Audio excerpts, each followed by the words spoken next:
Now this is from a Hindu. What have I got to learn? What have I got to learn about Jesus from a devout Hindu?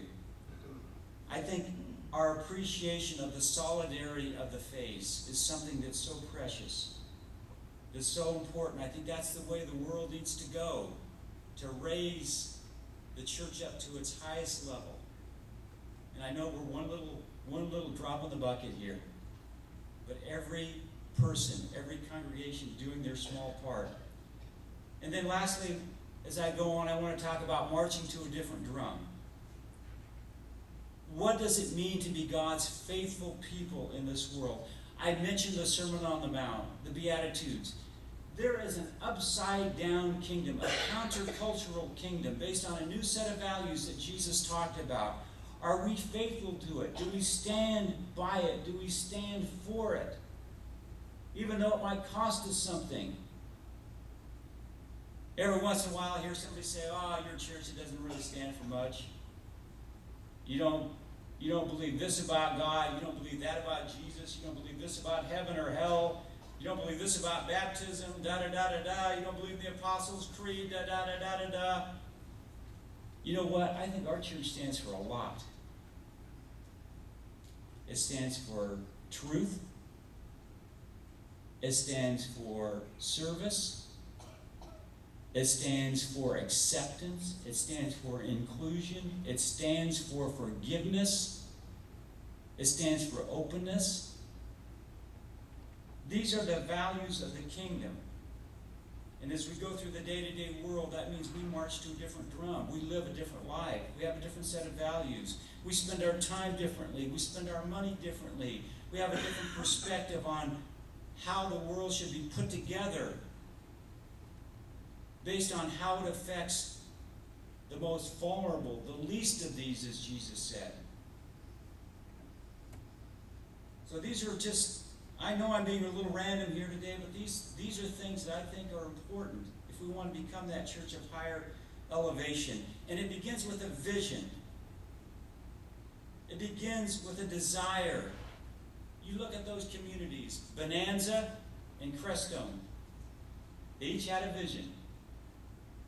And the people that were there, they gave everything. They gave their lives sometimes. They gave their children. One of the things I like to do when I find those old places is go to the cemetery. They're just fascinating. And I see Bonanza, these little crude graves with little white, old, ancient wooden crosses of children that died when they were 2 and 3 years old. And I see the date, and it says, born 1885, died 1888. Somebody went to make their fortune in that mine, and while they were there, they lost their child. They put everything out there.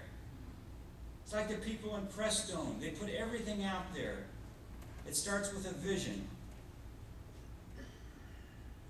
You know, I was once with a church that had a vision up in Indiana, and their vision was this, and they accomplished the vision. I was a small part of it, but they had a growing church, and they had this crazy idea of taking this used car lot, defunct car dealership, and turning it into a church. And they did it. And I was there for part of the last phase of this building, and it came down to, are we going to build a big, fancy new sanctuary? Or are we going to build a big, fancy gymnasium and multi-purpose room where all the kids in the community can come and play basketball, and all the families can come and be together? Well, you know what we decided to do? We built that big, fancy sanctuary. No, we didn't. We built that big gymnasium, and that church was the place where every teenager in town wanted to come. And I remember that last capital campaign that we had, and this was our motto. We inscribed it on coffee cups. We talked about it. We thought about it. We took it seriously. Lord, what is it that you want to do through me to fulfill your will for my church?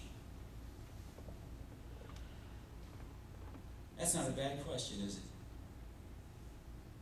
Maybe we could be asking that for our chapel. Lord, what is it? What is it that you want to do through me to fulfill your will for my church? This is the vision. And you know, I mentioned Hannah Strong, the lady that had the vision. Actually, it wasn't her vision.